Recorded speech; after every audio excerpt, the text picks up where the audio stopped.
Hallelujah. मैं प्रभु को धन्यवाद देता हूँ आज इस सुबह के समय के लिए। आप सब प्रभु में आनंदित होंगे, ये मेरे विश्वास है। कितने लोग खुश हैं? बाइबल में लिखा है, धर्मशास्त्र में, प्रभु में सदा आनंदित रहो।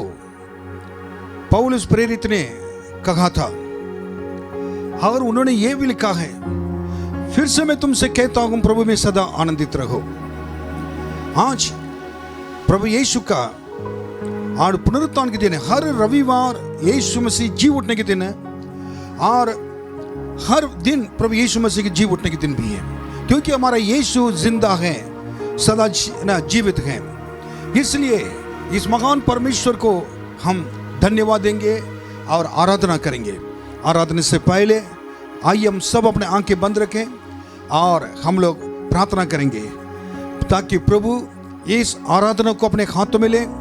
जितने लोग इस आवाज को यूट्यूब के द्वारा देख रहे हैं, और सबके परिवार में, सबके जीवन के अंदर प्रभु यीशु आ जाएं, और इस मीटिंग के द्वारा, इस आराधना के द्वारा और इस सभा के द्वारा परमेश्वर की महिमा मिल सके और उनको आशीष मिल सके। सब लोग अपने आंखें बंद रखें। महान परमेश्वर, इस समय के लिए धन्यवाद देते हैं। आपके हाथों में प्रभु जी आपके लोगों को सौंपते हैं। आज के दिन यहोवा ने बनाया है, जिसमें हम लोग आनंदित हो। प्रभु जी आपके नाम की स्तुति हो, महिमा हो। आप सब प्रभु जी से आराधना को अपने हाथों में लेकर लोग सब मिलकर आराधना करने के लिए अनुग्रह कीजिए। आज के वचन के द्वारा, आराधना के द्वारा प्रभु जी आप लोगों से बातें करेंगे। धन्यवाद करते हैं। धन्यवाद प्रभु जी इस महान दिन के लिए, इस रविवार के लिए। सबको आशीष दे। धन्यवाद यीशु मसीह के नाम में मांगते हैं, आमीन आमीन। हम लोग गीत गाएंगे। आपको ये गीत मालूम है, आराधना हो आराधना, खुदावंद यीशु की आराधना है। परमेश्वर के स्तुतियों के द्वारा और गीतों के द्वारा हम आराधना करेंगे। जब मैं गाऊंगा, अब जितने लोग जानते हैं मेरे साथ गा सकते हैं। अगर नहीं कोई जानता हो, आप सुनिए, उसके बाद साथ साथ गाइए। अगर बिल्कुल नहीं जानते तो आप सुनिए, परमेश्वर की आत्मा आपके जीवन के अंदर कार्य करेगा। हालेलुया। पवित्र दिल से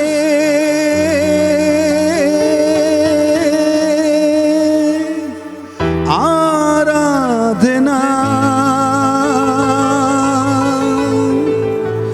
प्रेमी मन से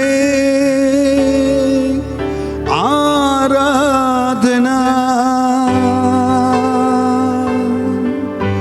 आराधना आराधना आराधना आराधना। महान परमेश्वर, राजाओं का राजा, प्रभु का प्रभु, महान यीशु को आराधना करें। आइए हम सब मिलकर आराधना करें।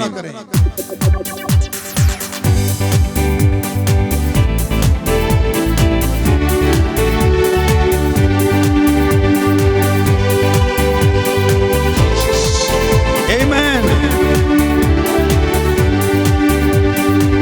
आराधना हो आराधना, खुदावंद यीशु की आराधना।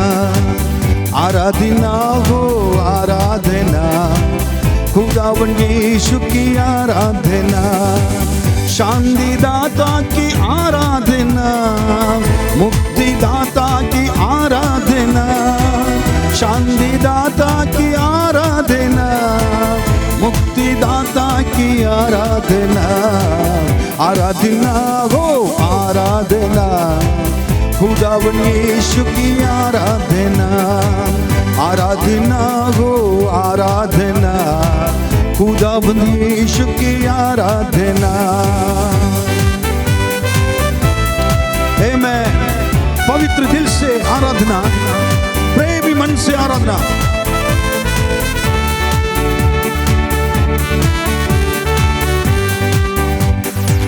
पवित्र दिल से आराधना, प्रेमी मन से आराधना, पवित्र दिल से आराधना, प्रेमी मन से आराधना। गाएंगे आराधना हो आराधना, खुदावन यीशु की आराधना, आराधना हो आराधना, खुदावन यीशु की आराधना।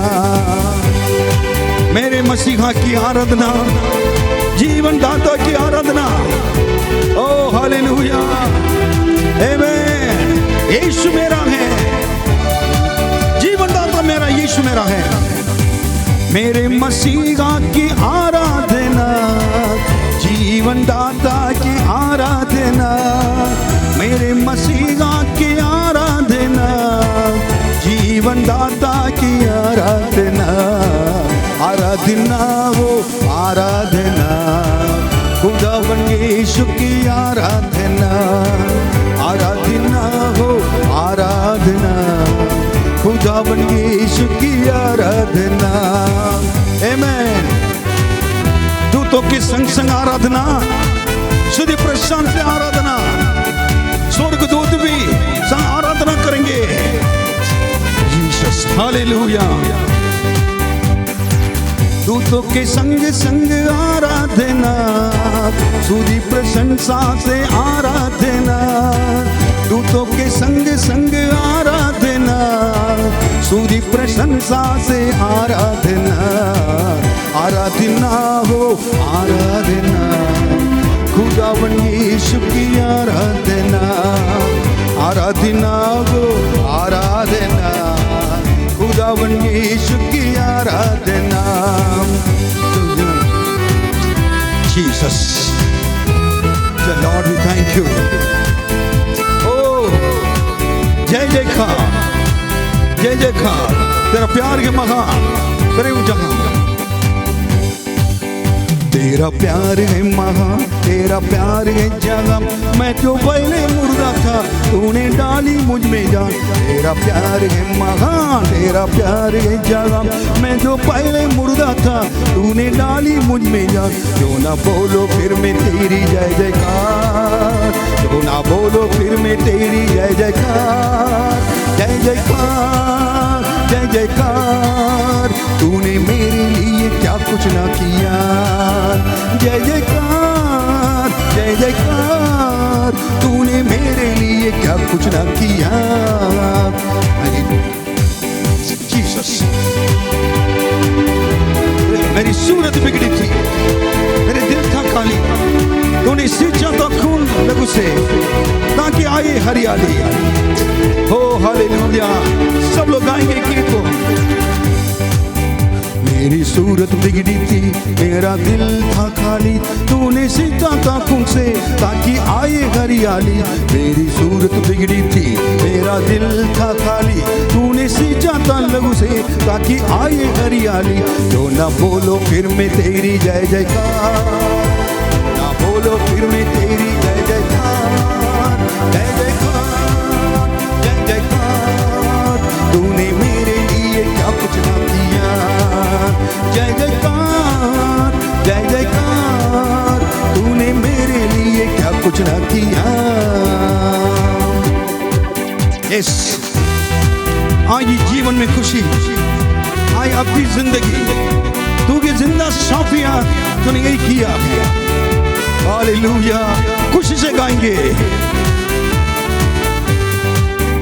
आई जीवन में खुशी, आई अब भी जिंदगी, तूने जिंदा साफिया तूने यही किया। आई जीवन में खुशी, आई अब भी जिंदगी, तूने जिंदा साफिया तूने यही किया। क्यों ना बोलो फिर मैं तेरी जय जयकार, क्यों ना बोलो फिर मैं तेरी जय जयकार, जय जयकार, जय जयकार। तूने मेरे लिए क्या कुछ ना किया, जय जयकार, जय जयकार। तूने मेरे लिए क्या कुछ ना किया। Hallelujah, Jesus. यस, अपने रूह से भर दिया, अपने शक्ति मुझको दी ताकि मैं दूं गवाही। आमेन जीसस। अपनी रूह से भर दिया, अपनी शक्ति मुझको दी ताकि दूं मैं गवाही तेरे जी उठने की। अपने रूह से भर दिया, अपनी शक्ति मुझको दी ताकि दूं मैं गवाही तेरे जी उठने की।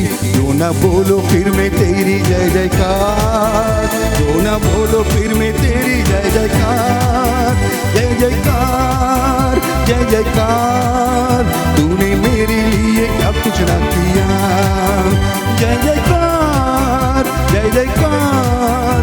तूने मेरे लिए क्या कुछ ना किया। तेरे दिल में नया गाना यीशु राजा देता है। मेरे दिल में नया गाना यीशु राजा देता है। आनंद से गाऊंगा, जीवन भर अपने प्रभु की स्तुति करूंगा। जीसस। मेरे दिल में नया गाना यीशु राजा देता है। मेरे दिल में नया गाना यीशु राजा देता है। आनंद से गाऊंगा, जीवन भर अपने प्रभु की स्तुति करूंगा। हालेलुया। आनंद से गाऊंगा, जीवन भर अपने प्रभु की स्तुति करूंगा। मेरे दिल में नया गाना यीशु राजा देता है। मेरे दिल में नया गाना यीशु राजा देता है। ओ पाप की गंदगी से मुझे यीशु ने उठाया, दिया उस नया गीत मेरे जीवन में। जितने लोग के जीवन में नया गीत, जिनके पापों के यीशु ने क्षमा किया गया, वो मेरे साथ गाएं। पाप की गंदगी से मुझे उठाया, दिया उसने नया गीत मेरे जीवन में। पाप की गंदगी से मुझे उठाया, दिया उसने नया गीत मेरे जीवन में। आनंद से गाऊंगा, जीवन भर अपने प्रभु की स्तुति करूंगा। हालेलुया। आनंद से गाऊंगा, जीवन भर अपने प्रभु की स्तुति करूंगा। मेरे दिल में नया गाना यीशु राजा देता है। मेरे दिल में नया गाना यीशु राजा देता है। ओ हालेलुया जीसस। इस जगह की मुसीबतें क्या करेंगे, उस जगह की जिंदगी पर आशा रखता हूँ। ओ हालेलुया। इस जगह पर कोई भी मुसीबतें, बीमारियों में कुछ नहीं कर सकता है। इस जगह की मुसीबतें क्या करेंगे, उस जगह की जिंदगी पर आशा रखता हूँ। इस जगह की मुसीबतें क्या करेंगे, उस जगह की जिंदगी पर आशा रखता हूँ। आनंद से गाऊंगा, जीवन भर अपने प्रभु की स्तुति करूंगा। हालेलुया। आनंद से गाऊंगा, जीवन भर अपने प्रभु की स्तुति करूंगा। मेरे दिल में नया गाना यीशु राजा देता है। मेरे दिल में नया गाना यीशु राजा देता है। आनंद से गाऊंगा, जीवन भर अपने प्रभु की स्तुति करूंगा। हालेलुया। आनंद से गाऊंगा, जीवन भर अपने प्रभु की स्तुति करूंगा। मेरे दिल में नया गाना यीशु राजा देता है। मेरे दिल में नया गाना यीशु राजा देता है। सब लोग Jesus. Oh Lord, we thank you.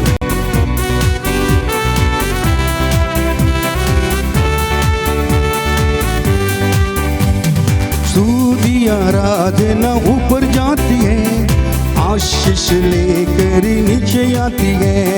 स्तुति आराधना ऊपर जाती है, आशीष लेकर नीचे आती है।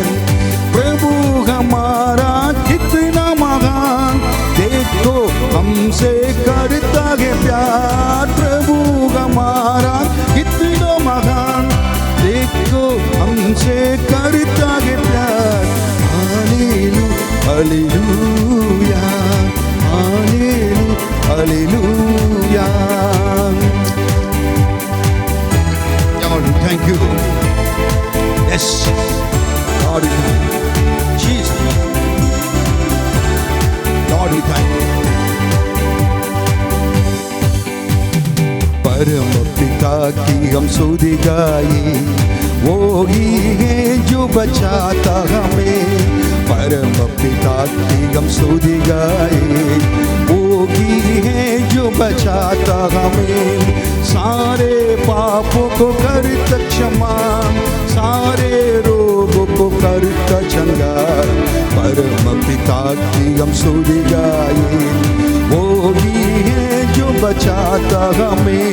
परम पिता की हम स्तुति गाए, वो ही है जो बचाता हमें।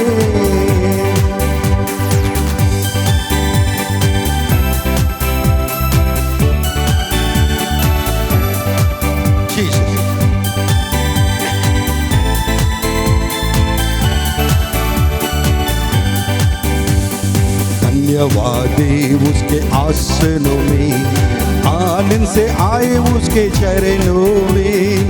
धन्यवाद उसके आसनों में, आनंद से आए उसके चरणों में। संगीत गा के खुशी से मुक्ति चट्टान को जय ललकारे।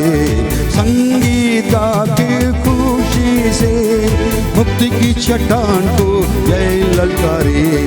परम पिता की हम स्तुति गाए, वो ही है जो बचाता हमें। सारे पापों को करता क्षमा, सारे रोगों को करता चंगा। परम पिता की हम स्तुति गाए, वो ही है जो बचाता हमें।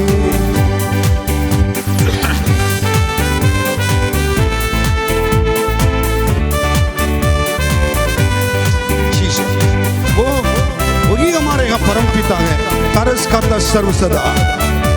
ओ जीसस, ओ भी हमारा गे परम पिता, तरस खाता गे सर्व सदा। ओ भी हमारा गे परम पिता, तरस खाता गे सर्व सदा। पूरब से पश्चिम में जितनी दूर, उतनी ही दूर की हमारे गुना। परम पिता की हम स्तुति गाए, वो ही है जो बचाता हमें। सारे पापों को करता क्षमा, सारे रोगों को करता चंगा। परम पिता की हम स्तुति गाए, वो ही है जो बचाता हमें। हालेलुया। यीशु राजा। सब लोग अपने परमेश्वर की आराधना करेंगे। सारे लोग अपने आंखें बंद कर परमेश्वर का आराधना करेंगे। इस दिन के लिए प्रभु को धन्यवाद है। Hallelujah Lord, we thank you. धन्यवाद करता हूँ प्रभु, और स्तुति मैं करता हूँ प्रभु इस मई महीने के।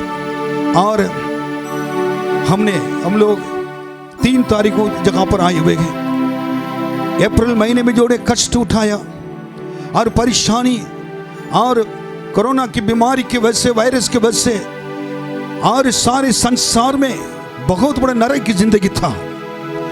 लेकिन परमेश्वर हमें बचा कर रखा है, अभी तक संभाला है, अभी तक हमें संभाला है। इस परमेश्वर को धन्यवाद है। धन्यवाद करता हूं प्रभु, स्तुति में करता हूं प्रभु। ओह धन्य राजा, धन्य राजा। अगर ये गीत आपको मालूम है मेरे साथ आप गा सकते हैं, अगर नहीं है आप इस गीत को सुनकर मैं हम लोग साथ गा सकते हैं। Hallelujah Lord, we thank you. यीशु प्रभु अगर नहीं संभाला होता, जितने लोग इस संसार छोड़कर हजारों लोग से निकल चले गए थे, आज भी लाखों लोग और बीमार की हालत में हैं, और मृत्यु तो बढ़ता जा रहा है। लेकिन आपको हमको परमेश्वर ने बचा कर रखा है, इसलिए उस परमेश्वर को धन्यवाद दें। Jesus Lord we thank you. यीशु राजा धन्यवाद, धन्यवाद, धन्यवाद, धन्यवाद। Lord we thank you Jesus, God we thank you Jesus, God we thank you. सब लोग भय से, धन्यवाद दिल से, आराधना के साथ और स्तुति के साथ परमेश्वर को महिमा करेंगे। Oh lord we thank you.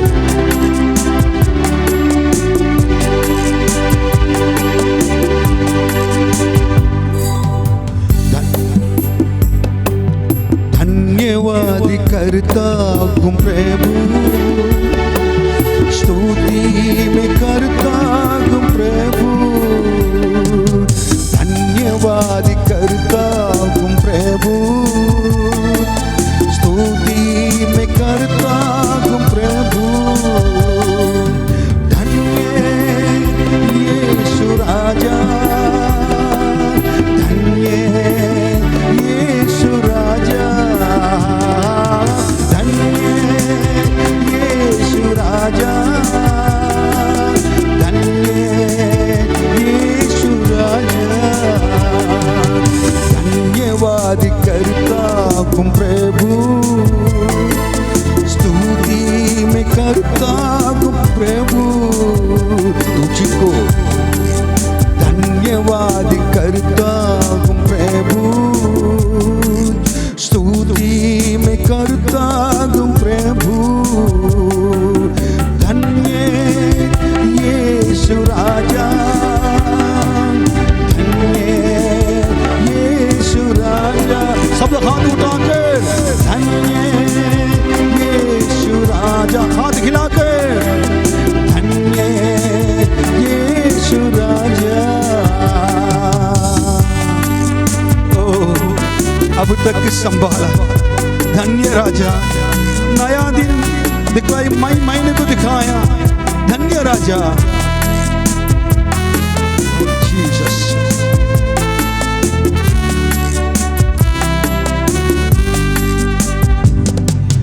अब तक संभाला, धन्य राजा। नया दिन दिखाया, धन्य राजा। अब तक संभाला, धन्य राजा। नया दिन दिखाया, धन्य राजा। तुझको धन्यवाद करता हूँ प्रभु, स्तुति में करता हूँ प्रभु, तुझको धन्यवाद करता हूँ प्रभु, स्तुति में करता हूँ प्रभु। धन्य यीशु राजा, धन्य यीशु राजा। ओ धन्य यीशु राजा, धन्य यीशु राजा। शरण स्थान बलगन मेरा ये धन्य राजा। ओ आराम शांति देता धन्य राजा प्रभु यीशु हमारे शरण स्थान है, मेरा दृढ़गढ़ है, शांति दाता है, शांति देने वाला यीशु है। शरण स्थान बलगे मेरा धन्य राजा, आराम शांति देता धन्य राजा। शरण स्थान बलग मेरा धन्य राजा, आराम शांति देता धन्य राजा। तुझको धन्यवाद करता प्रभु, स्तुति में करता प्रभु, तुझको धन्यवाद करता प्रभु, स्तुति में करता प्रभु। धन्य यीशु राजा मेरे साथ, धन्य यीशु राजा। हाथ उठाकर धन्य यीशु राजा,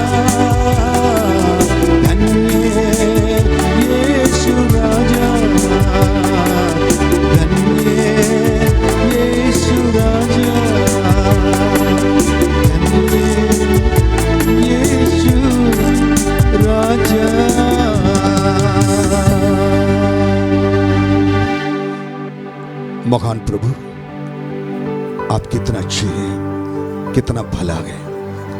आपसे बढ़कर कोई है संसार में। जब भी आते हैं आपके सामने राजा, इतना गाने के लिए मन लगता है, इतना आराधना करने के लिए मन लगता है, पूरे दिन गाते रहने के लिए मन लगता है। आपके लोग इस समय मेरे साथ मिलकर आराधना कर रहे हैं। उन प्रभु जी, उन अच्छे दिलों को देखिए, उनके चेहरों को निखारिए, उनके घर के अंदर आइए, उनके परेशानियों के देखिए।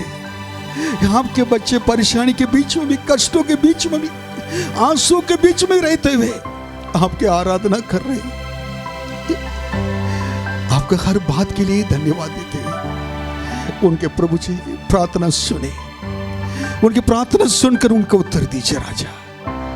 आज के दिन के लिए लाख लाख धन्यवाद। प्रभु जी, इस देश में क्या हो रहा है हमें समझ नहीं पा रहे, लेकिन हम लोग समझ नहीं पा रहे हैं, लेकिन सब कुछ जानने वाला यीशु आप ही है, परमेश्वर हमारे पिता। इसलिए अपने देश के लिए प्रार्थना करते हैं, हमारे देश भले चंगे रहने के लिए, सारे संसार में को राज्य करने वाले इस कोरोना बीमारी और जल्दी से जल्दी इस दुनिया संसार को छोड़कर, हमारे देश को छोड़कर एकदम मिट जाने के लिए प्रार्थना करते हैं। मिस्र देश को लोग, प्रभु जी आपने इजराइल लोग के लिए आपने बताया था, जिस बीमारी को जो मिस्र देश में देखा तुमने, बीमारी जिस बीमारी को तुमने मिस्र देश में देखा, वो बीमारी कभी तुम्हारे पीछे नहीं आएगा। प्रभु जी, हमारे देश के अंदर आए हुए ये कोरोना बीमारी कभी हमारे देश के अंदर नहीं आएगा। हम विश्वास करते हैं। कितने लोग मेरे साथ विश्वास करते हैं?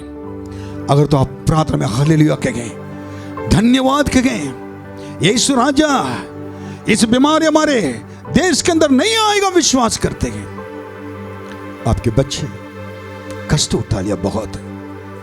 कितने हमारे लोग जो यीशु को भी नहीं जानते हैं, उन लोगों ने भी कष्ट उठा लिया है। उनके परिवार के ऊपर दया कर, उनके कष्टों को दूर कर, उनके भूख प्यास मिटाइए प्रभु। कपड़ा दीजिए, खाना दीजिए, सब कुछ उनके संग रहकर अपने आप को प्रभु प्रकट कीजिए, ताकि यीशु ही परमेश्वर जान सके। आपके हाथों में देते हैं, यीशु के नाम में मांगते हैं। धन्यवाद, धन्यवाद, आमीन। आइए हम परमेश्वर के वचन में से पढ़ेंगे भजन संहिता 95 और साथ में 96 भी पढ़ेंगे। वचन में कुछ इस तरह लिखा हुआ है कि आओ हम यहोवा के लिए ऊंचे स्वर से गाएं, अपने उद्धार की चट्टान का जय जयकार करें। हम धन्यवाद करते हुए उसके सम्मुख आएं और भजन गाते हुए उसका जय जयकार करें, क्योंकि यहोवा महान ईश्वर है और सब देवताओं के ऊपर महान राजा है। पृथ्वी के गहरे स्थान उसी के हाथ में हैं और पहाड़ों की चोटियां भी उसी की हैं। समुद्र उसका है और उसी ने उसको बनाया और थल भी उसी के हाथ की रचना है। आओ हम झुक कर दंडवत करें, अपने कर्ता यहोवा के सामने घुटने टेकें, क्योंकि वही हमारा परमेश्वर है और हम उसकी चराई की प्रजा और उसके हाथ की भेड़ें हैं। भला होता कि आज तुम उसकी बात सुनते। अपना अपना हृदय ऐसे कठोर मत करो जैसे मरीबा में और मसा के दिन में जंगल में हुआ था, जब तुम्हारे पुरखाओं ने मुझे परखा। उन्होंने मुझको जांचा और मेरे काम को भी देखा। 40 दिन तक मैं उस पीढ़ी के लोगों से रूठा रहा और मैंने कहा, ये भी भटकाने वाले मन के हैं और उन्होंने मेरे मार्ग को नहीं पहचाना। इस कारण मैंने क्रोध में आकर शपथ खाई कि ये मेरे विश्राम स्थान में कभी प्रवेश ना करने पाएंगे। भजन संहिता 96। यहोवा के लिए एक नया गीत गाओ, हे सारी पृथ्वी के लोगों, यहोवा के लिए गाओ। यहोवा के लिए गाओ, उसके नाम को धन्य कहो। दिन प्रतिदिन उसके किए उद्धार का सुसमाचार सुनाते रहो। अनजातियों में उसकी महिमा का और देश देश के लोगों में उसके आश्चर्य कर्मों का वर्णन करो, क्योंकि यहोवा महान और अति स्तुति के योग्य है। वह सदा देवताओं से अधिक भय योग्य है, क्योंकि देश देश के सब देवताओं तो मूर्ति ही है, परंतु यहोवा ही ने स्वर्ग को बनाया। उसने उसके चारों ओर वैभव और ऐश्वर्य ऐश्वर्य है, उसके पवित्र स्थान में सामर्थ और शोभा है। उसके देश देश के कुल के लोग यहोवा का गुणनवाद करो, यहोवा की महिमा और सामर्थ को मानो। यहोवा के नाम की ऐसी महिमा करो जो उसके योग्य है। भेंट लेकर उसके आंगनों में आओ, पवित्रता से शोभायमान होकर यहोवा को दंडवत करो। हे सारी पृथ्वी के लोगों, उसके सामने कांपते रहो। जाति जाति के लोग कहो, यहोवा राजा हुआ है, और जगत ऐसा स्थिर है कि वह टलने का नहीं। वह देश देश के लोगों का न्याय खराई से करेगा। आकाश आनंद करे और पृथ्वी मगन हो, समुद्र और उसकी सब वस्तुएं गरज उठे। मैदान और जो कुछ उसमें है वह प्रफुल्लित हो। उस समय वन के सारे वृक्ष जय जयकार करें। यह यहोवा के सामने हो, क्योंकि वह आने वाला है। वह पृथ्वी का न्याय करने आने वाला है। वह धर्म से जगत का और सच्चाई से देश देश के लोगों का न्याय करेगा। परमेश्वर अपने वचन के पढ़े जाने और सुने जाने पर आशीष दे। आमीन। मेरे प्रियो, इस समय के लिए मैं फिर से एक बार परमेश्वर को धन्यवाद देता हूँ। हालेलुया, हालेलुया, महान परमेश्वर की महिमा हो। परमेश्वर के वचन पर हम लोग चलेंगे, और मैं कई दिनों से प्रतिदिन एक डिवोशन, एक बाइबल अध्ययन के द्वारा मैं आप लोग से मिलता रहता हूँ। काफ़ी लोग ने मुझको फ़ोन करके बताया, और कई लोग मुझको उत्साहित भी किया कि पास्टर, ये बहुत अच्छे टीचिंग हमारे लिए शिक्षा दिया है, और इसको कंटिन्यू करी है, इसको लगातार करिए।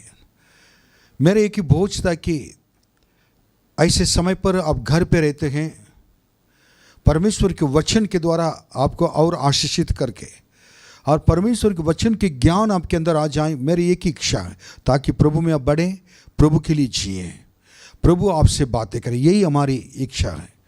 इसलिए इस अध्ययन ने हम लोगों ने शुरू किया था। आज आराधना के दिन है, और हम लोग अपने आराधना स्थल में मिलकर सब लोग इकट्ठा होकर नहीं कर पाए, लेकिन कोई बात नहीं है, सब लोग अपने अपने घर पे हैं। सबसे बड़ी बात है कि मुझको एक बात याद आती है। एक बार एक पास्टर के पास जाकर शैतान ने कहा, पास्टर, मैं बहुत खुश हूँ, ये कोरोना बीमारी जो आई, इस वायरस की वजह से मैंने क्या कर दिया, सारे आराधनालय को बंद करा दिया है, चर्च को। अब कोई भी जाकर क्या नहीं कर पाएगा, और आराधनालय में और चर्च में जाकर वो आराधना नहीं कर पाएगा। और बहुत लोग खुश हैं, चर्च नहीं जा पाते हैं, ऐसे बोला। तब पास्टर ने क्या था कि बहुत हंसते हुए, हालेलुया, परमेश्वर ना बहुत बड़े कार्य किया है, कर रहा है, हम लोग को कोई लॉस नहीं है, ऐसे बोला। आपको कोई नष्ट नहीं है, कोई हानि नहीं है, हम तो खुश हैं, आप क्यों हंस रहे हैं बताइए ना। पहले सब लोग एक ही स्थल पर आते थे कि आराधना करने के लिए, हम सारे लोग मिलकर एक ही जगह पर इकट्ठे होते थे। लेकिन अब कोरोना बीमारी की वजह से अब सबके घर वो आराधनालय बन गया है, सबके घर पे आराधना शुरू हो गया है। सो पहले एक ही चर्च में लोग आते थे, अब तो सबके घर कलीसिया बन गया है। मैं इसलिए प्रभु को धन्यवाद देता हूँ, और इतने बड़े कार्य प्रभु ने किया है ना, इसके लिए तो मैं इतने साल से प्रार्थना कर रहा था। बोला शैतान शर्मा कर भाग गया था। मैं धन्यवाद देता हूँ, आपके घर भी एक आराधनालय है, आपके घर भी एक पवित्र स्थान है।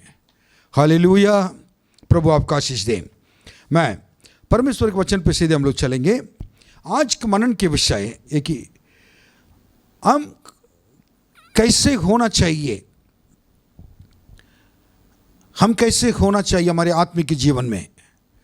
परमेश्वर चाहते हैं बहुत कुछ हमसे, परमेश्वर के वचन में लिखा हुआ है, जब प्रभु यीशु वापस आएंगे संसार में, अपने कलीसिया को वापस लेने के लिए आएंगे, जो लोग प्रभु जैसे चाहते हैं परमेश्वर के वचन के अनुसार जी रहे हैं, और वही लोग को लेने के लिए आएंगे।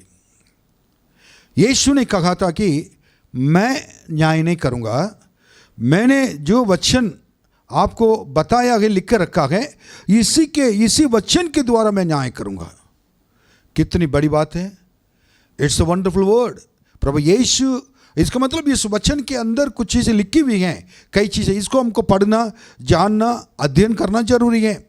इसलिए आज हमें कैसे होना चाहिए, प्रभु यीशु आने के समय में अगर प्रभु की दोबारा आगमन में हमें जाना तो हमारे जीवन कैसे होना चाहिए। निकाली मेरे साथ, और इब्रानी की किताब 11वां अध्याय 8 से 10 तक हम पढ़े सुनेंगे।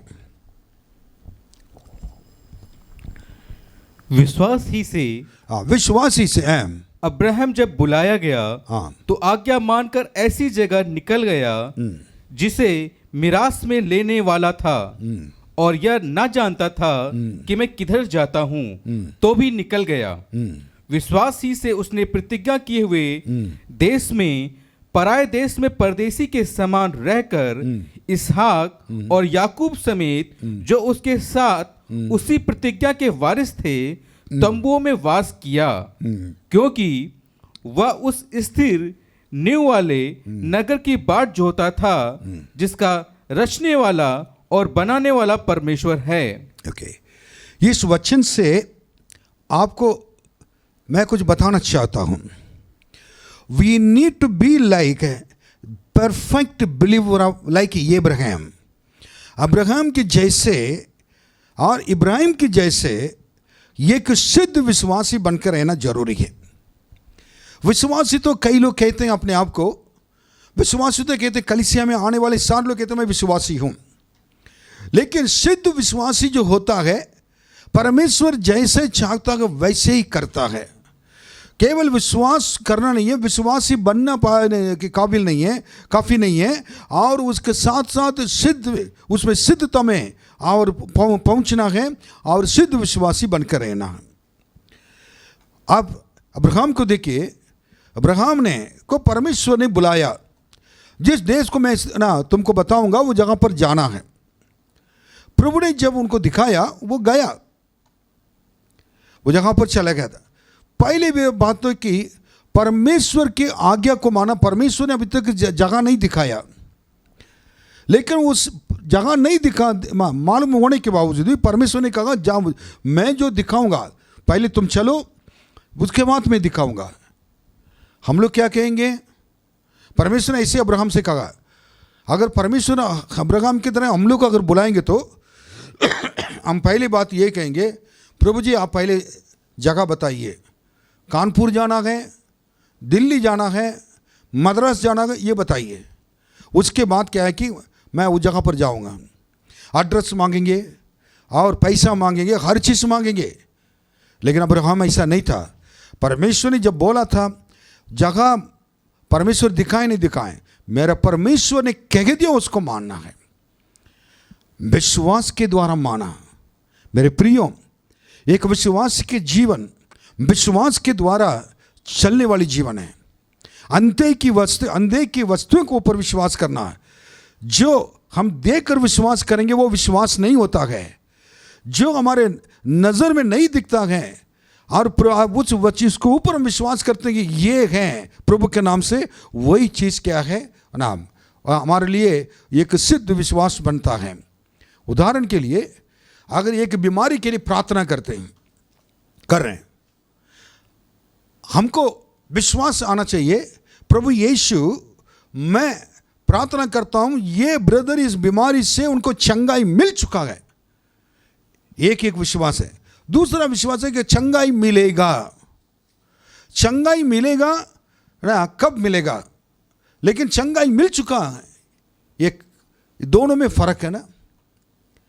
हम जगह आधा विश्वास के साथ आधा डर के साथ हम क्या करते हैं, विश्वास करते हैं, लेकिन वो विश्वास नहीं होता है।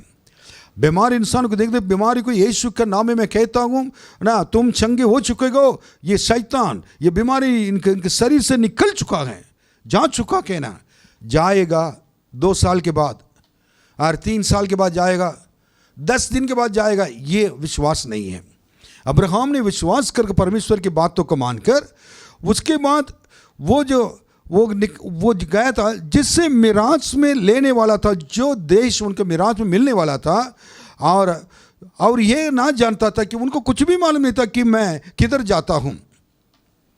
What a great man of God and a faith that he had in his heart, in his life.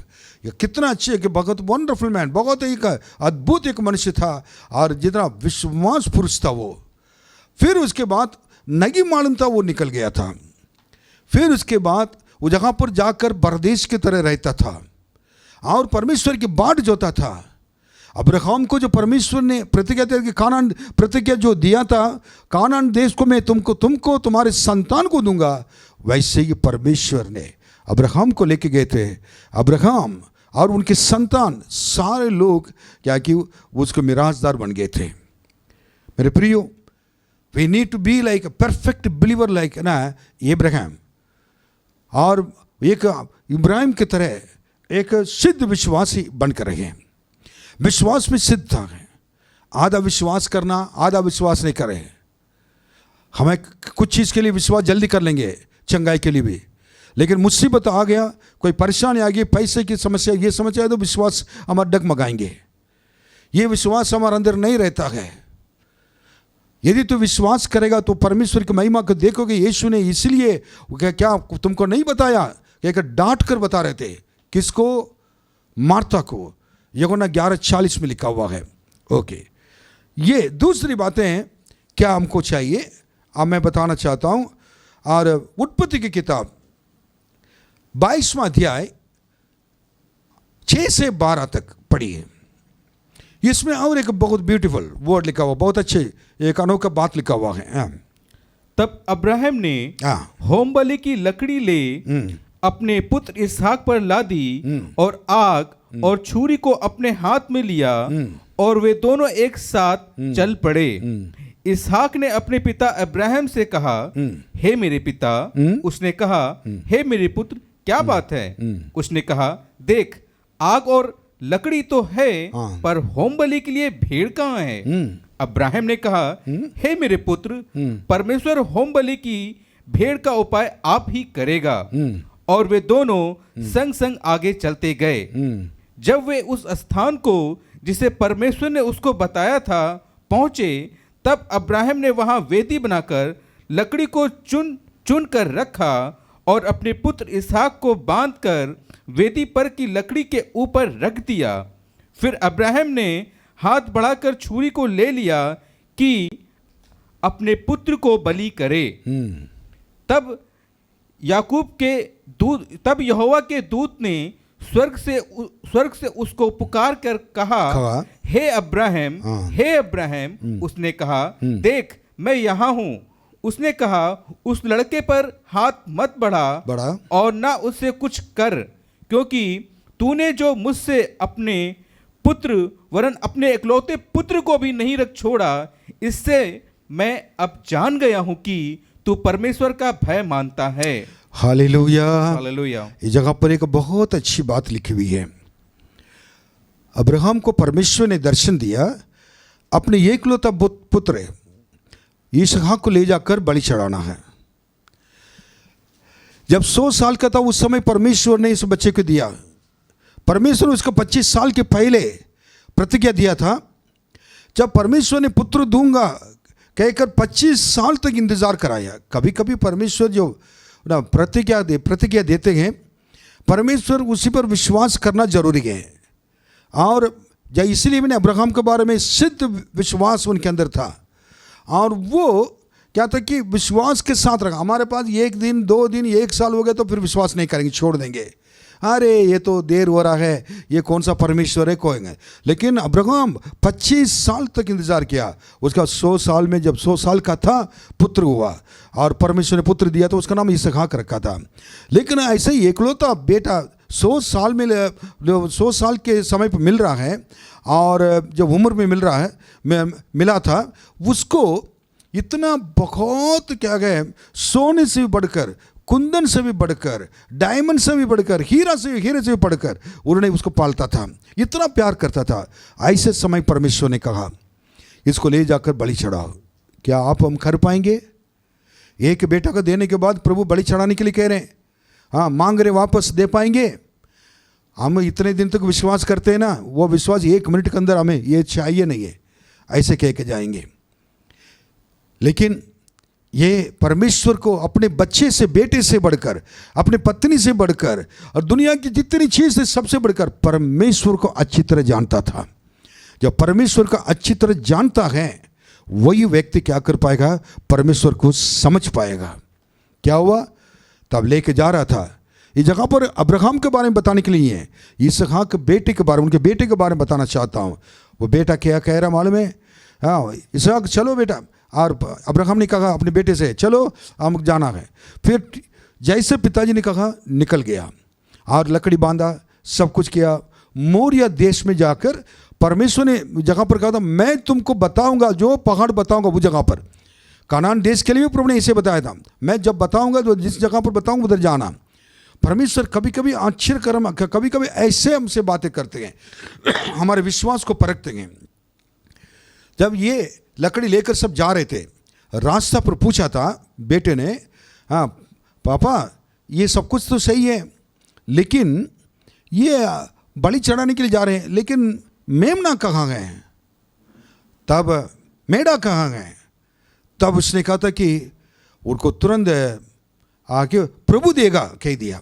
उसको मालूम था कि अपने बेटे को बलि चढ़ाने जा रहा है, लेकिन प्रभु देख लेगा, प्रभु को मालूम है कहकर उसने बेटे को कहा। बेटे ने भी मान लिया।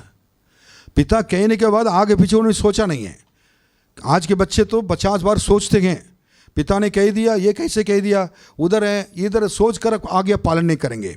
इसहाक का पालन करके उधर जाकर मोरिया पर्वत पर जब उस जगह पर गए देश में, और वो जगह पर उसका हाथों को बांधा, ऐसे उनको वेदी बनाकर उसको चढ़ा दिया बांध कर पीछे हाथ का। अगर हम लोग अपने बच्चे को अगर पीछे को बांधेंगे ना, आप उसके बाद देखना चाहिए वो कैसे उन लोग रिएक्ट करते हैं, कैसे उनका प्रतिक्रिया होती हैं। हाँ, भागेंगे और मानेंगे नहीं, लेकिन इसहाक कुछ नहीं बोला। आखिर वो तुरंत क्या है कि उन्होंने उसमें लेट गया था और रख दिया। द बलि चढ़ाने के लिए चाक को लेकर उन्हें मारने के लिए जा रहा था, और उस समय परमेश्वर ने स्वर्गदूत ने दर्शन देकर रोका। हाँ, तब कहा था कि तुम अपने क्या कि एकलौता बेटा भी नहीं देखा अब्राहम, तुम्हारे विश्वास को मैंने देख लिया है। अपने एकलौता बेटा नहीं देखते हुए क्या कहा उन्होंने, आपने मेरे लिए बलि ना चढ़ाने के लिए तुम आ गए थे, इसलिए इससे मैं जानता हूं कि तुम परमेश्वर का भय मानता है। बात देखिए, जगह पर पुत्र के बारे में देखिए, इसहाक ना पिता के आज्ञाकारी था। यीशु भी पिता ने कहा तक तुम आप चले जाओ, क्रूस पर जा संसार में जाकर ना बलिदान हो जाओ, यीशु ने मान कर आए थे। ऐसा आज्ञाकारी बाइबल में लिखा है। यीशु के बारे में रोमी की किताब में और इब्रानी की किताब में लिखा है, वो आज्ञा मानकर पुत्र होने के बावजूद भी दुख उठाकर और दुख उठाने के द्वारा आज्ञा माना सीखा लिखा है। मतलब दुख उठाते थे यीशु, उसके साथ साथ उन्होंने क्या थे कि उसके द्वारा क्या सीखा, आज्ञा मानना। इसहाक की तरह कोई भी बातें नहीं बताते, जैसे पिता कहते हैं वैसे मानने वाले विश्वासी होना चाहिए परमेश्वर के लोग। आप परमेश्वर की आज्ञा का पालन करते हैं, अपने आत्मिक के पिता ना परमेश्वर सबसे महान है, उनके वचन की जो लिखी हुई बातों को मानते हैं।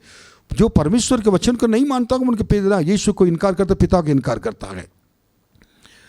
परमेश्वर इतनी बार आपसे बातें किया, माना पास्टर आत्मिक के पिता है, परमेश्वर ने उनके द्वारा कितने बार आपसे बातें किया, उनको कैसे आप रिस्पेक्ट करते हैं, कैसे आदर करते हैं, सम्मान करते हैं, कैसे उनकी बातों को मानते हैं। परमेश्वर के दास के मुंह से निकला हुआ एक हर एक बातें परमेश्वर के ओर से आता है। परमेश्वर महान है। हम भी इसहाक की तरह एक अच्छे एक आज्ञा पालन करने वाले व्यक्ति बन जाएं।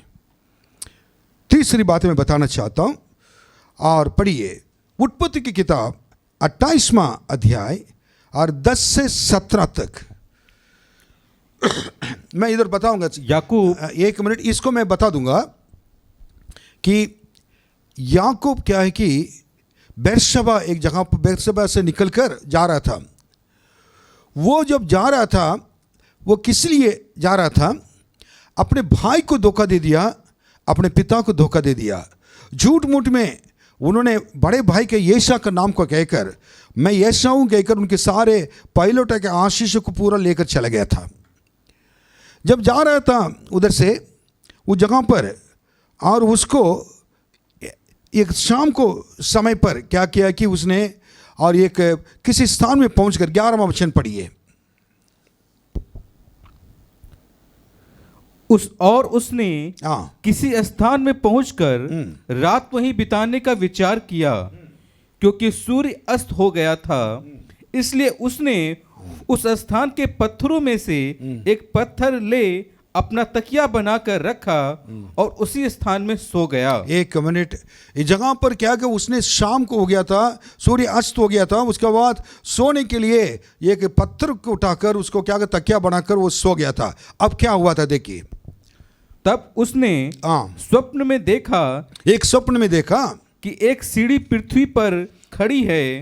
ये सीढ़ी पृथ्वी पर खड़ी है और उसका सिरा स्वर्ग तक पहुंचा है। उसका सिरा स्वर्ग तक पहुंचा है, और परमेश्वर के दूत उस पर से चढ़ते उतरते हैं। उसमें देख रहे हैं कि पृथ्वी के नीचे सीढ़ी रखी हुई है, उसके बाद उसका दूसरा सिरा क्या है, स्वर्ग तक पहुंचा है, और परमेश्वर के दूत उस पर से चढ़ते गए, आते जाते रहते, रात पूरा वही देख रहा था। और 13वां वचन, और यहोवा उसके ऊपर खड़ा होकर कहता है, मैं यहोवा तेरे दादा अब्राहम का परमेश्वर और इसहाक का भी परमेश्वर हूँ। जिस भूमि पर तू लेटा है उसे मैं तुझको और तेरे वंश को दूंगा। परमेश्वर ने उस जगह पर दर्शन देकर स्वप्न में उनको बता दिया, मैं तुम्हारा परमेश्वर दादा अब्राहम का और आपका पिता इतना इसहाक का मैं परमेश्वर हूँ। इस भूमि पर, जिस भूमि पर तू पड़ा है, और मैं क्या करूँगा, उसको तुम्हारे वंश दूंगा जगह पर। और तेरा वंश भूमि की धूल के किनकों के समान बहुत होगा, और पश्चिम, पूरब, उत्तर, दक्षिण चारों ओर फैलता जाएगा, और तेरे वंश के द्वारा पृथ्वी के सारे कुल आशीष पाएंगे। अच्छा, ओके, जगह पर रुके आप। इन्होंने सारे परमेश्वर को ना इतना प्रतिज्ञा दिया, उसके बाद वो उठ गया था।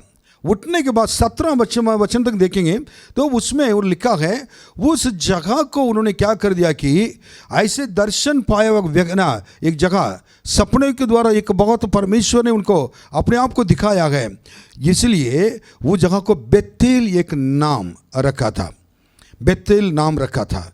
मैं बताना चाहूँगा इस जगह पर क्या कहना चाहता हूँ। पहले तो अब्राहम की जरा एक सिद्ध विश्वासी बनकर गए, और इसहाक की तरह एक बहुत ना अच्छा बड़ा आज्ञाकारी बनकर रहे हैं। और मैं बताना चाहता हूँ याकूब की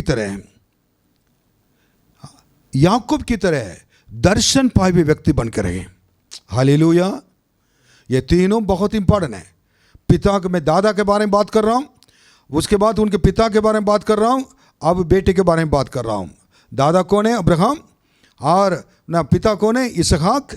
और क्या कि इन लोग ने परमेश्वर के आज्ञा पालन करते हुए आए। अब देखिए हमारे जीवन में दर्शन क्या है। प्रतिदिन परमेश्वर लोगों से बात करना चाहते हैं। आपसे हमको जिस दिन प्रभु ने चुना था, उस दिन से परमेश्वर की बहुत बड़ी इच्छा तक कि आपसे हमसे बात करने के लिए, लेकिन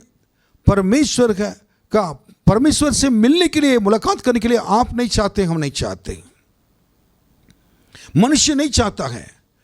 आदम हवा को परमेश्वर ने बनाया था। बनाने के बाद रोज आते थे, परमेश्वर अपने दर्शन देते थे, और परमेश्वर का आमने सामने देखकर लोग बातें करते थे। ऐसा दिन ये आया, पाप कर लिया था, जब परमेश्वर उनसे मिलने के लिए आए थे वो जाकर पेड़ के पीछे छिप गए थे। शैतान ने छिपा दिया है। कौन सी चीज हमें परमेश्वर के दर्शन से छिपा कर रखा है? कौन सी चीज परमेश्वर को देखने के लिए रोकने वाली वस्तु कौन सा है? कौन सी चीज है हमारे जीवन में परमेश्वर का हमारे बीच में एक रुकावट है? एक सीढ़ी देख रहे हैं, वो सीढ़ी का आखिरी सिराना तो उधर है स्वर्ग में। आपकी जीवन जगह आपने शुरू किया है और आपके प्रार्थना के जीवन सीढ़ी की तरह रहना चाहिए।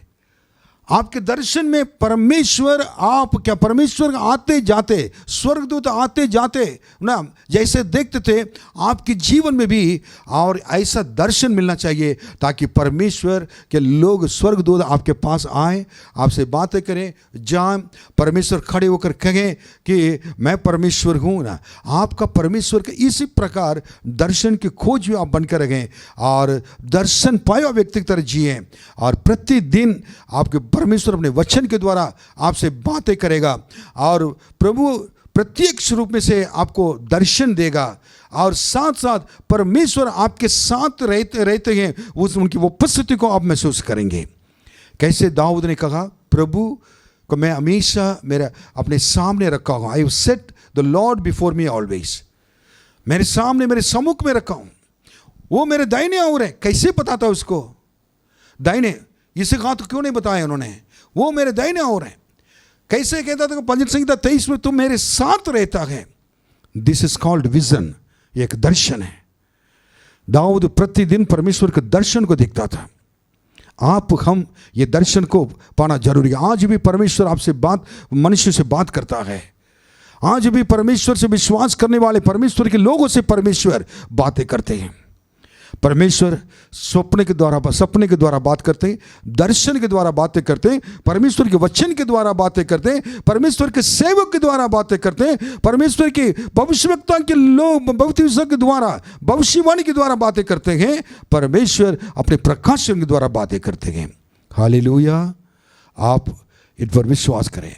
दर्शन पाया व्यक्ति होना चाहिए, तब आपको पता है प्रभु यीशु कब आएंगे, आपको मालूम है प्रभु ये प्रतिदिन आपको क्या कर रहे हैं।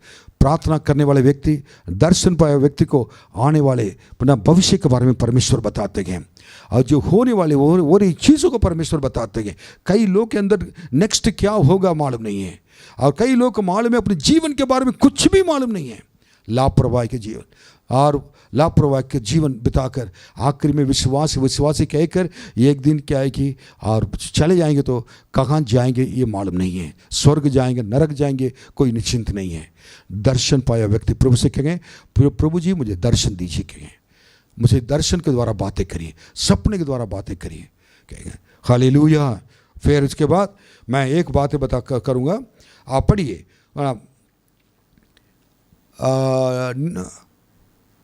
उत्पत्ति के वो उत्पत्ति के किताब में 5वां अध्याय 22 से 24 तक वचन पढ़िए, जल्दी पढ़िए।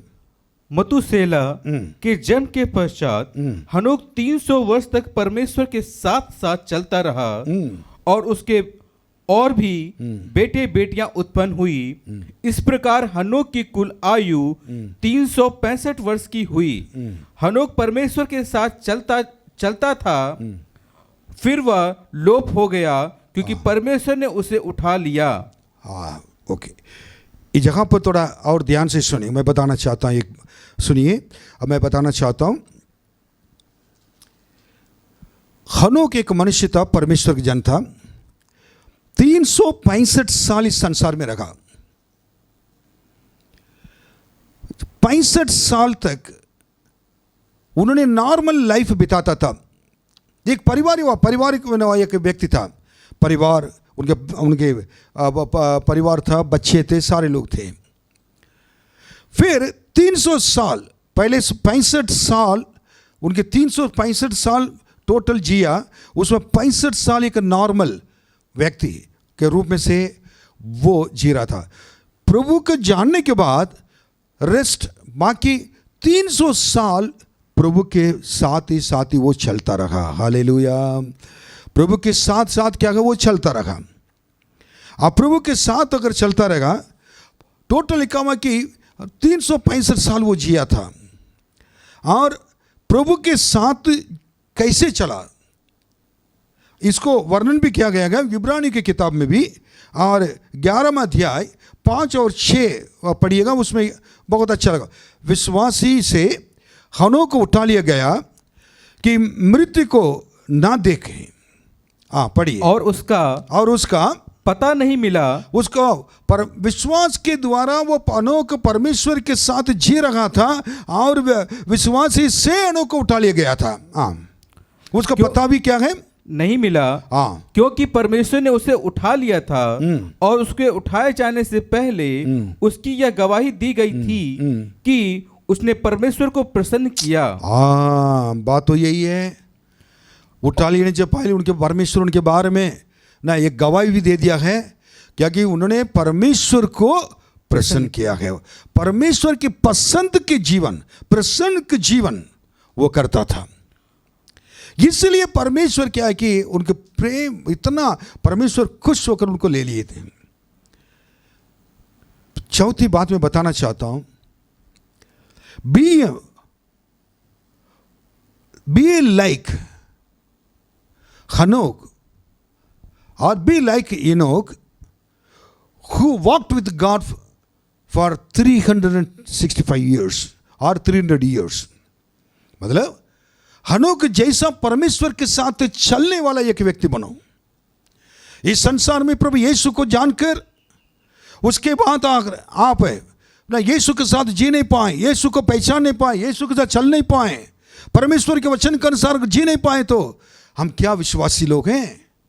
इतने साल प्रभु के नाम लिए, प्रभु के लिए बहुत कुछ किए और प्रभु के लिए मैंने बाइबल पढ़ा, मैं कलीसिया गया, सब कुछ किया प्रभु के लिए, लेकिन आपके जीवन परमेश्वर के साथ नहीं चल पाया, परमेश्वर के साथ आप नहीं चल पाए।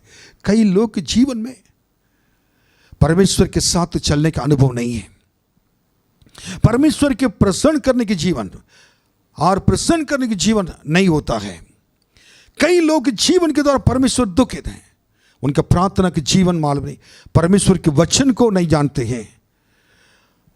विश्वासी होकर 10, 15, 20 साल भी हो गया है, 5, 10, 15, 20 साल हो गया है, लेकिन अभी तक पूरी बाइबल नहीं पढ़ पाए। कितने दुख की बात है।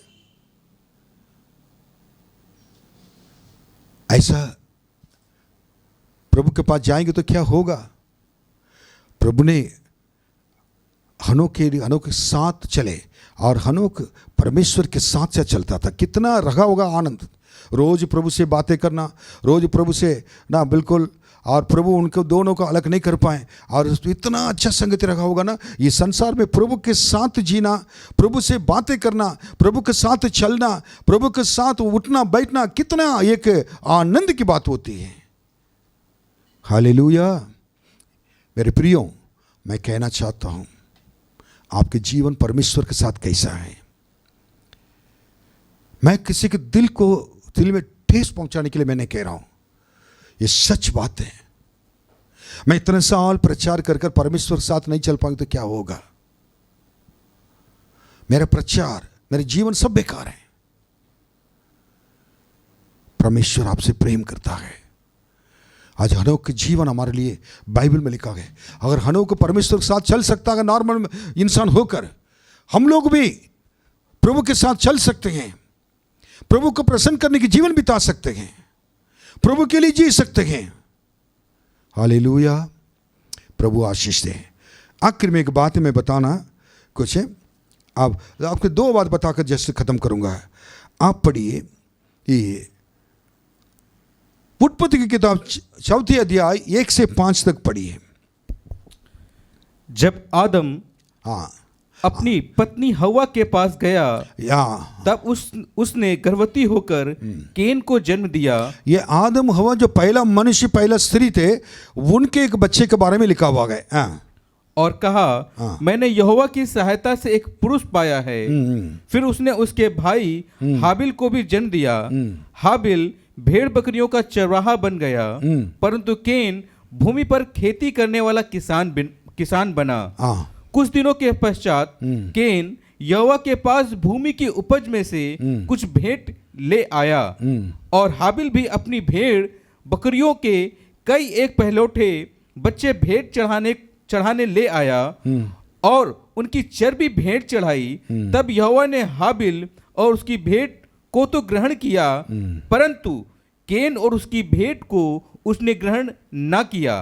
तब केन अति क्रोधित हुआ और उसका मुंह पर उदासी छा गई। बस बताना चाहता हूँ, पहला मनुष्य आदम और जो स्त्री जिनको परमेश्वर ने बनाया है, उनको पाप करने की वजह से परमेश्वर ने अदन की वाटिका से बाहर कर दिया।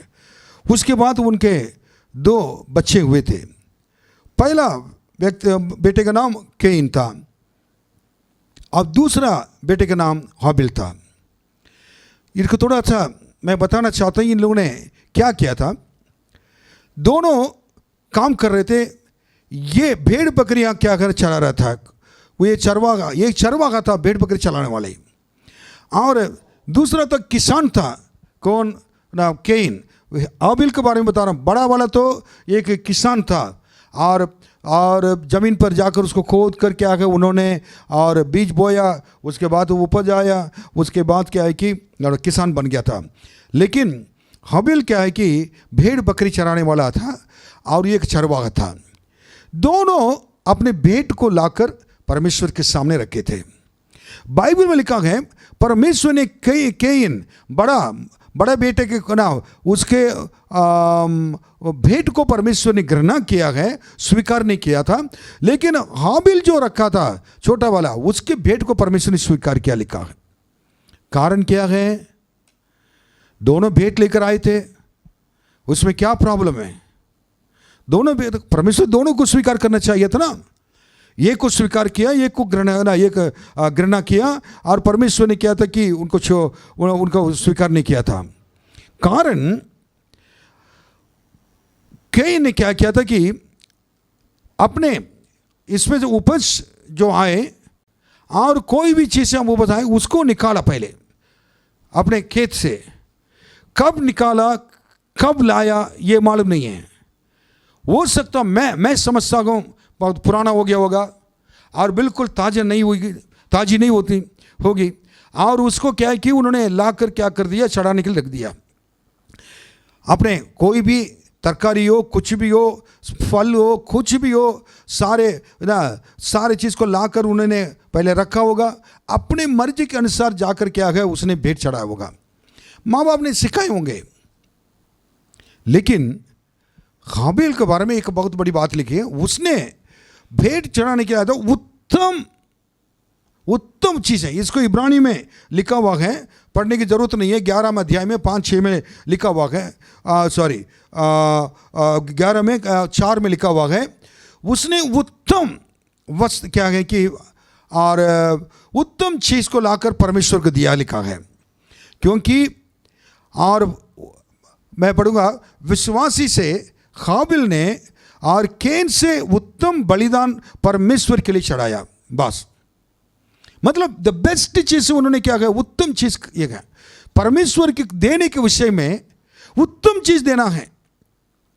कभी रखा वो बहुत पुराना हो गया है। कभी कभी लोग क्या करते हैं, भेंट जब चढ़ाते हैं, कहा दुकान पे जब पैसा नहीं चला पाते हैं, वो पैसा पुराना हो गया है, फटा हुआ है, उसको 50 बार ऐसे मोड़ कर जब रखे होंगे, उसके बाद कहीं नहीं चलता है और उसको चला नहीं पाते हैं, लाकर क्या चर्च में डाल देते हैं। मैं आप लोग को नहीं कह रहा हूँ कि जगह पर हुआ है, कई लोगों ने मुझसे कहा भी, और वो उत्तम चीज़ नहीं है। जो भी चीज़ परमेश्वर चाहते हैं हर एक व्यक्ति अपने भेंट चढ़ाना, ये माँ बाप ने सिखाया बच्चे को भेंट चढ़ाने के लिए, उन्होंने प्रभु के लिए देने के लिए सिखाया। अच्छा माँ बाप हैं। हर एक माँ बाप अपने बच्चे को परमेश्वर के लिए देने के लिए क्या कर सिखाना जरूरी है। दूसरी बात है कि उत्तम चीज़ देने के लिए, द बेस्ट चीज़ देने के लिए भी सिखाना जरूरी है। अगर माँ बाप नहीं देंगे, प्रभु के लिए भेंट नहीं चढ़ाएंगे और प्रभु के लिए नहीं देंगे, प्रभु के कार्य के लिए देंगे, प्रभु के सेवका के लिए देंगे, बच्चे कभी नहीं दे पाएंगे, वो नहीं सीख पाएंगे। आशीष परमेश्वर को देने के द्वारा मिलती है। उसने क्या था कि कब को रखा था, समय पर दिया हुआ कोई भी भेंट बहुत बहुमूल्य है, क्योंकि उसी समय वो इस्तेमाल होता है। जो चीज़ को रखकर कई दिन के बाद अगर ये होता है, वो चीज़ में इतना नहीं होता है, लेकिन समय को हर चीज़ को देखकर हमें अगर सपोज कहीं जा नहीं पा रहे, आ नहीं पा रहे, प्रॉब्लम है, परमेश्वर स्थितियों को भी जानता है, उसके लिए चिंता करने की जरूरत नहीं है। यानी उत्तम चीज़ है, ताजी चीज़ को लाकर दिया। मेरे प्रियो, आपके जीवन को प्रतिदिन उत्तम बलिदान के रूप में से परमेश्वर की वेदी पर चढ़ाएं।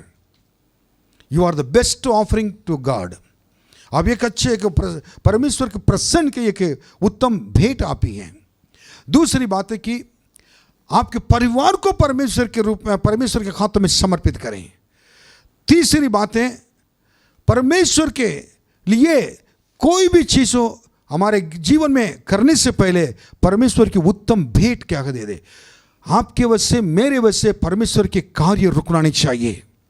परमेश्वर के कार्य के लिए, परमेश्वर की सेवा का भी इतने पैसे की जरूरत है, इतनी धन की आवश्यकता है, वो कभी नुकसान में नहीं जाना चाहिए।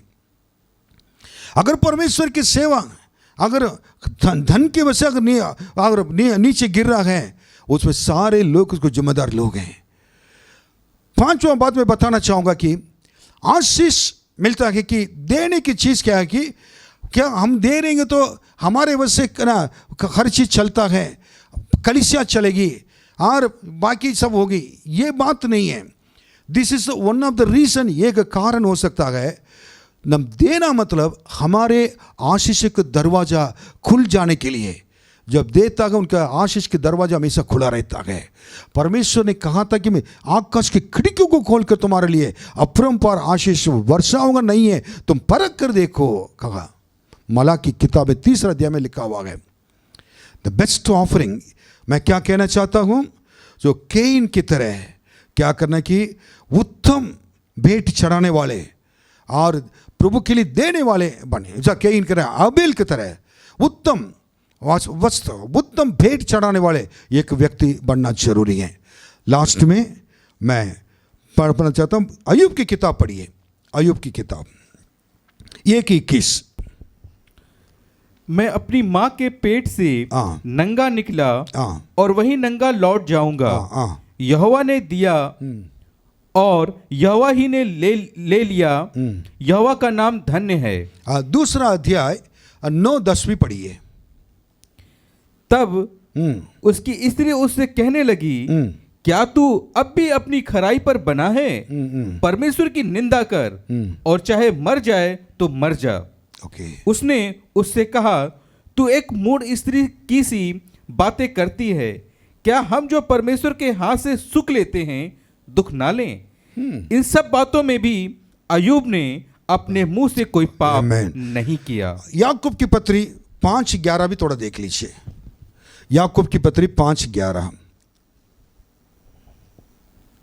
देखो हम धीरज धरने वालों को धन्य कहते हैं। तुमने अय्यूब के धीरज के विषय में तो सुना ही है और प्रभु की ओर से जो उसका प्रतिफल हुआ उसे भी जान लिया है, जिससे प्रभु की अत्यंत करुणा और दया प्रकट होती है। आमीन। आखिरी में मैं खत्म करने से पहले एक बात पर कहना चाहता हूँ। अय्यूब एक नामक व्यक्ति था और उतना परेशानी, he was put in great trials. शैतान ने आकर उनके इतना परीक्षा लिया, घर चले गया, बच्चे चले गए, सारे लोग कंप्लीट सारे छीन लिया गया था। आखिर में उनकी पत्नी भी आकर क्या कहने लगी कि इतना सब कुछ हो गया है, अभी भी तुम उसे परमेश्वर पर विश्वास करते हो। जब उसने उस समय कह रहा कि पहला अध्याय में जब इतना आशीष मिलती थी उस समय तो मुंह खोलकर हा परमेश्वर धन्य धन्य कहते थे। जब परमेश्वर के हाथों से आशीष पाए हम व्यक्ति उस समय धन्यवाद दे सकते हैं, तो अभी जब उनके हाथों में से हमको दुख भी मिल रहा है उसके लिए क्यों धन्यवाद नहीं दे सकते? सही बात है। आशीष के लिए प्रभु के पास आकर जीना परमेश्वर पसंद नहीं करते हैं।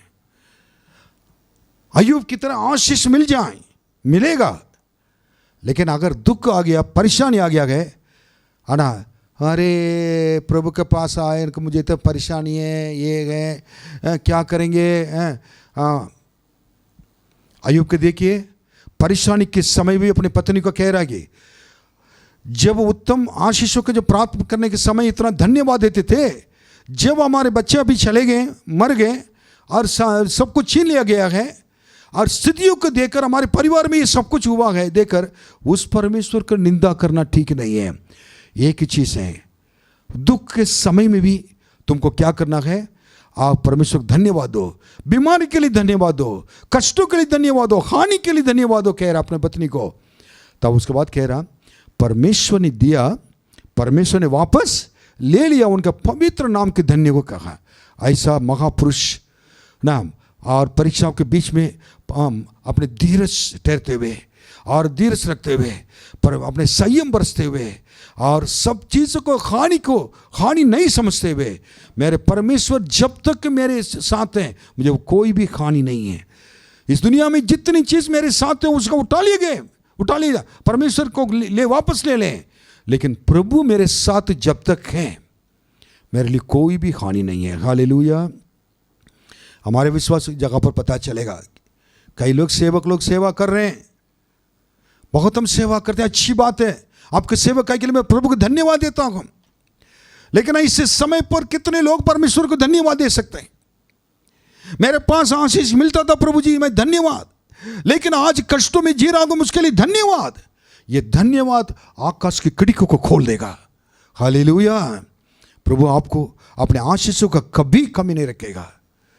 प्रभु को धन्यवाद है। अब प्रभु के द्वार कभी बंद नहीं होता है। हालेलुया। हर दरवाजा बंद होने पर भी प्रभु की द्वार कभी बंद नहीं हो सकता है। उसके बाद और उनकी पत्नी आकर कह रही कि परमेश्वर का निंदा करके तुम अपने मर जाओ कहकर चली गई थी, लेकिन उन्होंने कहा कभी नहीं है। इसलिए इब्रानी की किताब में परमेश्वर ने याकूब की पत्री में परमेश्वर ने क्लियर 5 इसमें 11 में उन्होंने क्लियर कहा था, हम धीरज नाम पढ़िए, उसके बच्चे पढ़िए। देखो हम धीरज धरने वालों को धन्य कहते हैं। देखिए हम धीरज धरने वालों को धन्य कहते हैं। तुमने अय्यूब के धीरज के विषय में तो सुना ही है। ओ क्या बात है, तुम अय्यूब के विषय के बारे में, अय्यूब की धीरज के विषय के बारे में तुमने सुना है। अभी मैंने बताया था कितना कष्टों के बीच में और हानि के बीच में से वो धीरज बन कर रखा।